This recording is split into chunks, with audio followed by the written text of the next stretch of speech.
Good morning. Good morning, and welcome to the Profit Lab podcast.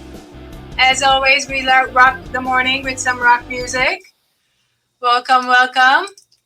I am your host, Marie Teresian, certified 10X coach, CFO, auditor, CPA, and you name it. I serve the entrepreneurial community through my CPA firm, Marie Teresian CPA, and my management consulting company, the Profit Lab. The Profit Lab podcast serves to expand our mission to empower entrepreneurs by bringing their stories to the masses. We are thrilled to tell your story to inspire, empower, and uplift other entrepreneurs. So make sure to check out our audio version of our podcast at theprofitlab.biz/podcast. We launched our podcast on August 2nd, where I spoke about my entrepreneurial journey so far. And I shared some valuable takeaways that from my learnings and my challenges. But every week, I'm planning to feature entrepreneurs from all walks of life. Sorry about that. Getting a confusion here. It's been a long day. So just go ahead. If you'd like to be a guest on my show, go ahead and submit an email to support@theprofitlab.biz. Today is our 16th episode, and we are going live on Facebook at the Profit Lab Biz, on my LinkedIn channel, Marie Teresian, CPA, CGMA, and on my YouTube channel, Marie Teresian, CPA. So make sure you subscribe, follow, like, and share so that other entrepreneurs can hear these stories and learn from them. Today, my guest is Jason Beck, CEO of Highest Republican, one of the first medical marijuana dispensary operators in the U.S. He was born with cerebral palsy. Mr. Beck is in the unique position of being a patient, a caregiver, a business owner, a cultivation specialist, an advocate, and an advisor in the fields of medicinal use of marijuana. With that, Jason, welcome to the Profit Lab podcast. It's exciting to have you here. Oh, thank you so much. I really appreciate it, Marie. Thank you so much. Yeah, it's a very unique for me. It's a new thing. You're the first one in this industry that I'm bringing on the show, so I'm excited. It's going to be an interesting conversation. Well, I feel honored. Thank you so much. This is great. Thank you. Yes. So, Jason, so the way we usually start the show is usually we want to know the person that you. So I know a lot of people go into right into like talking about their business all the time, but I like to talk about the person because that's the only way we connect with each other. So whatever you're willing to share from a personal standpoint, we'd love to hear about it. Okay. First of all, my name is Jason Beck. I was born with cerebral palsy. Doctors said that when I was born that I would not live, and that if I did live, the whole right side of my body would be paralyzed and I would never walk. Wow. And I played high school football for one of the most winningest high schools in the country, Pittsburgh High School. We were the last team to beat De La Salle, which is the top-ranked high school in the nation. Amazing.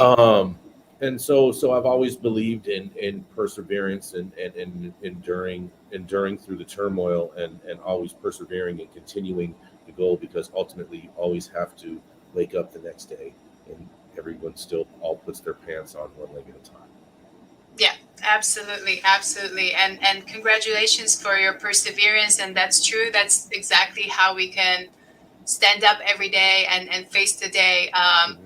I've told it before on my show. I came from a background where I was born and raised in Lebanon in the middle of war. So all I know from the time I was born was like war until I left the country. So every day that you stand up during those type of hardships, it's always makes you stronger every day.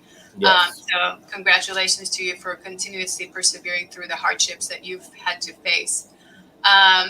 So tell us a little bit more about what motivated you. Well, maybe we kind of know about it, but what motivated you to start this entrepreneurial journey? Is this your first business? Well, yeah, I basically turned a pager into a storefront. And so in 1996 is when medical cannabis passed here in California.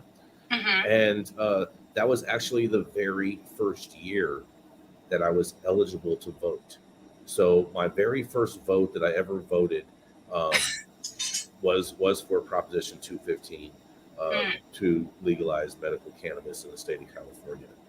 And I knew that if that passed, that somehow that was going to be my career path going forward. Interesting. And so I had my first store back in 2001. There was probably only about 15 of us operating in the country during that time. It was also a time when President Bush was the president currently, and he campaigned on the fact of wanting to close every single cannabis business down that was currently operating within the state of California. This was before there anything was in Colorado or any of these other states at all whatsoever.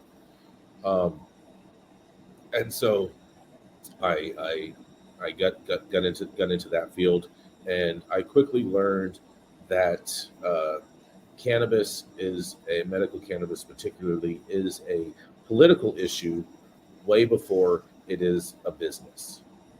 And so I got very involved in the intertwinings of politics within the city and county of San Francisco, and really that's where I really learned a lot of my politicalness, so to say, in regards to, because I advise a number of different members on cannabis policy in regards to. So, and I have for years. So I was on the medical cannabis task force when Terrence Hallinan was the district attorney in San Francisco, and in that body we created three main policies. One of them is we made San Francisco a sanctuary city for medical cannabis. The second one was we made it the lowest priority for law enforcement in the city and county of San Francisco as far as enforcement on medical cannabis. And the third thing, which I am the most proud of, is we partnered with the Department of Public Health, and we created the San Francisco Patient Identification ID card that you actually went to a health department and got, and it was the first ever actual government issued ID that doesn't have a name on it, because we were concerned with the fact that the federal government would want to come in to the health department in San Francisco and raid those offices and confiscate all of the medical records of the patients that were currently registered within the program. It was a completely anonymous program, and basically you would come up to the health department, go to the window, submit your doctor's recommendation. They would verify that, and then they would take your picture and they would print you a card with the San Francisco Department of Health logo, along with the City and County of San Francisco's logo, with just your picture and a 16-digit number and an expiration date. And it's the first ever government issued ID that does not have your name on it, but it still is a valid photo government issued ID. Interesting. Yeah, that is very interesting. Later in California with SB 420, we actually turned that card program that we created in San Francisco into the statewide program, and now every single health department in the state of California issues a state card. Wow, that's amazing work. That is amazing work. I never get into politics; it's just too much for me. So I applaud you for being able to put up with all of that stuff. I cannot do it. I just cannot. I try to tell people they need to look at it as that politics is America's telenovela. I love it. It sure is. I literally, you know what? I do not watch the news that much anymore. It's just too much for me. It's too much of drama, too much. Like you're right. It is a telenovela. Yeah, it's a telenovela. So that's amazing work. You've done great. Definitely amazing. And your motivation came from, did you because you believe that medicinal marijuana was what's going to help you from your I was born with cerebral palsy, and I grew up in a pretty crazy neighborhood, and I was actually the last of all of my friends to actually consume cannabis as far as like age wise. But I still started to consume cannabis at the age of 13. And after the first time I consumed cannabis, I noticed that I was able to move a little bit more fluidly. And I was also noticed that I was able to process my thoughts a little faster.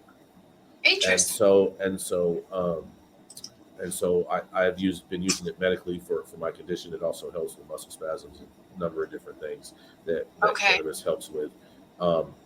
And so I've been an advocate for the plant in regards to that for the medical use.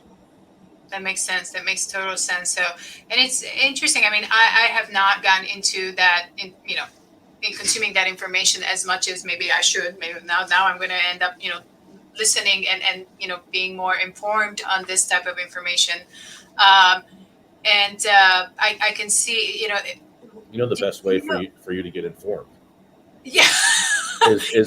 is for you to check out my daily cannabis news show, High at 9.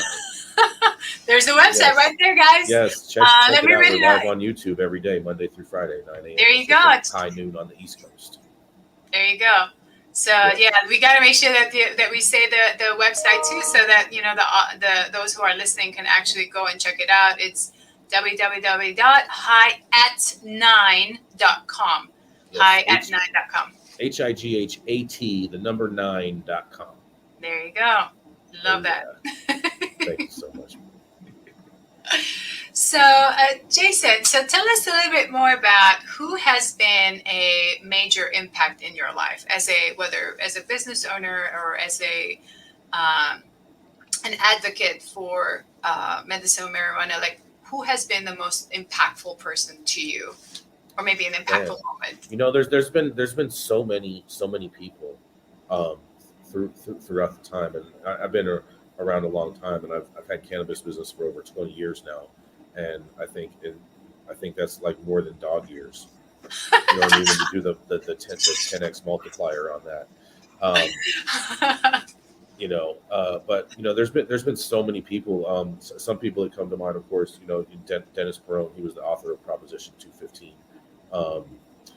Wayne Justman, who I consider basically my political consigliere. That was who I learned a lot of my political savviness from in the early days of medical cannabis in San Francisco. He was known during that time as the godfather of medical cannabis, and that is what a number of the board of supervisors in San Francisco would refer to him as. And so he was definitely always a big help. Congressman Rohrabacher was another champion that I worked with. Together we created the Rohrabacher Farm Amendment, which was the federal appropriations bill that prohibits the DOJ and DEA from extrapolating federal funds, that allows them to go after, prohibits them from going after state licensed cannabis businesses. So all of those things, those are just some, and there's so many. I know I left out a ton of people, and so if you see this and you've done something amazing, I apologize. But there's so many to list. Yeah, we do have, sometimes under pressure we forget certain people, but I'm sure you had a lot of people on mind, Yes. and so it's not intentional, I'm pretty sure. So let's see. So usually, my question would be to most business owners, like, who are your customers? So I'm not sure if that would directly apply to you. Customers nowadays would be anyone 21 and over. Okay. Yeah, anyone 21 and over, or 18 and over with a medical recommendation. Medical recommendation. Yes. Okay. Yes. Would you or tell if you're us a parent, if you're a parent that has a sick child, then we will also help you out in regards to that as well. Okay. Would you be able to maybe tell us, for some of us who, like me, are not as knowing of what are some of the let's say health conditions that medicinal marijuana would be helpful to? Would you be able to list some in general? Well, now that's going to depend. The states have different in each different state, depending. You should check out the laws in whatever state or territory that you reside in, and those will basically kind of tell you conditions that qualify for a medical recommendation. Remember, it's not a prescription; it's actually a recommendation, because you cannot prescribe a Schedule 1 drug. This is what you can recommend in that sense. So it's a recommendation. In California, we actually had it written. There was a number of different conditions that it lists, and then there's this last sentence in there, and it says, "or for anything that cannabis alleviates pain and suffering from." And so therefore in California, when they say that you can basically get a recommendation for anything, that in part is true, but at the same time, it's with the intent that you are relieving yourself from pain and suffering. Understood. Okay. And then, so 21 years of age, or it could be a parent buying it for their child. Yeah, well, so there is Well, there is these recommendation. cases when children have these traumatic seizures, and sometimes cannabis is one of the things that helps them to stop from Wow. that. And so I just want to make sure that we're covering all bases, because cannabis does help a number of people. And if you are a parent in that, I do suggest that you reach out and find someone that can assist in that way in your state. Understood. Thank you so much. And that's why, like, since I'm not as known, and that's why you're here, like, you're educating us right here from not only from a business standpoint, but also in this area. And I wanted to also read out your other website, which is www.highestrepublican.com. Yes, Highestrepublican.com. yes, the highestrepublican.com. How That's did you right. come up with that name? Well, because it says it all within itself. That's what I am, the highest Republican. It's very, very self-explanatory. I started working with Republicans a number of years ago because I noticed that there was a very, very big problem with the type of uh, what would you call them? People that were doing outreach on behest of the cannabis movement, and Mhm. these were just not the right type of people that were poised to have those right types of conversations. They would dress up in these clown outfits and these funny hats and whatnot, and to me, it just made our industry look like a clown show, and Mm, that's not what you do when you go to Washington D.C. right. And so and I knew also too with my personal story that could help to help to garner more support, because that's where the most support was needed in the cannabis space, was on the Republican side. Understood. That's good to know. So, as a business owner, as an entrepreneur, what are some of the, let's say, non-political, like from an actual business standpoint, Hmm. what are some of the challenges that you have uh, faced? In cannabis, I mean, in cannabis, And, we have a gross over regulation policies, and that's pretty okay. much in every single state. We have Okay. a gross over taxation problem, and that's in pretty much every single state. Mm, And all of that only helps to fuel the illicit market, because right. of You cannot really market, these right? because of this over regulation and this over taxation. I mean, when you can go and you can buy a pack of gummies for $12 on a corner, versus going and buying a pack of gummies for $25 in a licensed store. I mean, that's a big difference. And in this Right. economy right now, I mean, families are pinching for dollars everywhere that they can. Right. And so I think these states really need to get a grip on reality and stop this gross overtaxation. I mean, in California alone, depending on the municipality that you shop in, taxes can range anywhere from 35% to over 50%, Wow. That and is that great. and that does nothing but fuel the illicit market, and pushes people out of the regulated marketplace to purchase, and pushes them into the To the illicit right. marketplace. Right. Absolutely. And then I think I may have heard, and I'm not sure if it's correct, but as a medicinal marijuana business, as a business, are you able to actually like market like on the web, like You can market some sorts. There are a number of restrictions, and that all pertains to the state that you're operating in also, because each different state has different got marketing it. and advertising rules. So depending on what state you're in, you're going to need to check with that. Um, but no, it definitely is very tricky. In California, one of the things, like, you're supposed to have your license number on all of your marketing material. So if you're a cannabis company and Wow. you make Okay. you make a water bottle to give away, you're supposed to have your license number on that bottle too. What's really funny is that there's some people that have 20 or so licenses.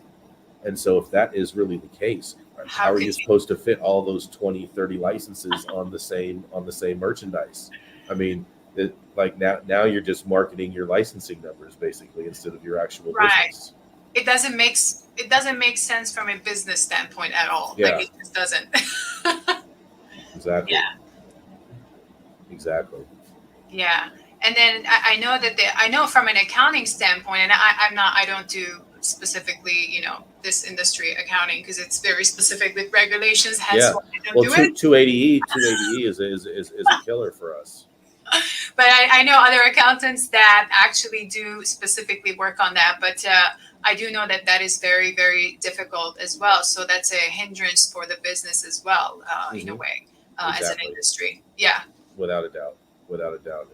It's one of the biggest costs that we have is the fact that we can't write off our cost of goods. Makes it very, very difficult to be a cannabis operator in this type of regulatory environment. Yeah, it's a very, very difficult industry to be in. It's interesting. I mean, there was a reason why you were supposed to be on my show. I don't know, because Yeah. this is an industry that I was intrigued to learn a little bit more. And then guess what? You just said, "Hey, I'll be on the show," and it was so exciting. I'm so happy you're here. No worries. Thank you for reaching out. Without a doubt. I also wanted to a little bit touch base because sometimes I go off of my usual questions because I'm looking at someone's bio and see what else I find something interesting they're working on, and I see you also work on you're part of the Can Do Foundation. Can you tell us a little bit about that? Yeah, so there's a number of different nonprofit groups that I work with that deal with a whole host of different things around criminal justice reform in regards with cannabis. One of those is Can Do Clemency, CANDO Clemency, CLEMENCY .org. And that is founded by Amy Lupova, who's a very close friend of mine. And what we do there is we identify inmates that are eligible for clemency and then help them file the necessary paperwork to get through that clemency process. Another one is Freedom Grow, freedomgrow.org. That one, 100% of the proceeds go onto the books of nonviolent cannabis offenders that are serving life in federal prison. There is approximately, I believe, 150 people on that list currently that we have that receive money. And then they also recently started kind of like a Make-A-Wish Foundation for these guys. In the sense of like if they have something like that they want to get for one of their relatives or something like that, then we raise the capital to help make that accomplishment for them since they're unable to be providing for their family. And also to the Project Mission Green with Weldon Angelos. Weldon Angelos was convicted in Utah to 55 and a half years prison time for selling, I believe it was like a gram or an ounce of weed, but there was a firearm involved as well. And so it was convicted 55 and a half years federally. Wow. However, it wasn't like there was a gun that was there. It wasn't like he was garnishing the gun or using it in or anything like that. That was nothing like that at all whatsoever. It just happened to be in the same place at the same time. And so they used that to give him that time, and he received clemency. He received clemency from Obama and a full pardon from Trump, if I remember that correctly. Amy Lupova, she received clemency under President Clinton, and I believe she received a full pardon under Trump as well. And also, Stephanie Landis, she served 4.5 years for cultivating medical cannabis when she was given approval by the district attorney in San Francisco, and then the narcotics department wanted to go around them and turn their case over to the feds, and she ended up doing 4.5 years for legally cultivating medical cannabis. So, Wow. So all of the people I work with have walked the walk and talked the talk, and those are the people I think that are really doing the strong grassroots effort and fight, and that's where I feel like the fund should be pushed towards are those three organizations right there. That's amazing. That's amazing. You're doing excellent work. It's amazing. I feel like I still have so much catching up to do with making big impact. No worries. Well, just remember you can tune in daily to High at 9 News and 1 full hour of all the cannabis news that you need to know to stay up to date, to know what is happening in the ever developing cannabis world. Sounds good. Awesome. So Jason, we usually end the show with, we would like, from entrepreneur to entrepreneur, what are 3 recommendations that you would like to give business related to entrepreneurs as they start their businesses. Never stop. Don't quit. And remember always why you started doing what you're doing. Ah, the big why. Yes. I love that. Yes, the big why. Always remember why. That's the biggie right there. Yeah, because the bigger the why, the more you're driven, right? Exactly. Yep. Yes. Well, yes. Or the bigger the why, the more road you have to drive down. Yes. The bigger the vehicle you can get to load all your friends in with and go for a nice ride along through the business world. That's right. That's right. Well, Jason, thank you so much for sharing your story with us today. And is there any other last minute message you want to leave our audience with? No, just remember that, being an entrepreneur is not easy. If that was the case, everybody would do it. There's a very small percentage of people that choose to be entrepreneurs, and I encourage anyone that wants to follow their dreams in that right, because this is America. It's the greatest country in the world, and it is one of the countries that you truly can do that in. And so I applaud everyone that has taken that step and willing to bet on themselves. Thank you. Thank you for that, Jason. And again, thank you so much for being here, and congratulations for making such a big impact in your industry. This is, it's helping so many people. And whether it is in California or at the federal level, thank you so much for all the big impact and the big work you're doing. And to all of us, our viewers and our listeners, thank you so much for joining us today. I hope you enjoyed it as always. Let's make sure to like, share, and subscribe to the channel, and make sure so that other entrepreneurs can actually see the show and learn from all the entrepreneurs that we bring on the show. So let's empower each other through our experiences. Until the next episode, have a wonderful and blessed rest of your week. And if you celebrate Christmas, Merry Christmas and all of that. Take care. Yes, and Happy Hanukkah too. Hanukkah. And Happy Hanukkah. Yes. And Happy New Year. I don't know. I may not do the next show, but they will see the repeat. Yep. Have a great day. Thank you so much, Marie. Really appreciate your time. Thank you, Jason. Have a great one. See you soon. Have a great day.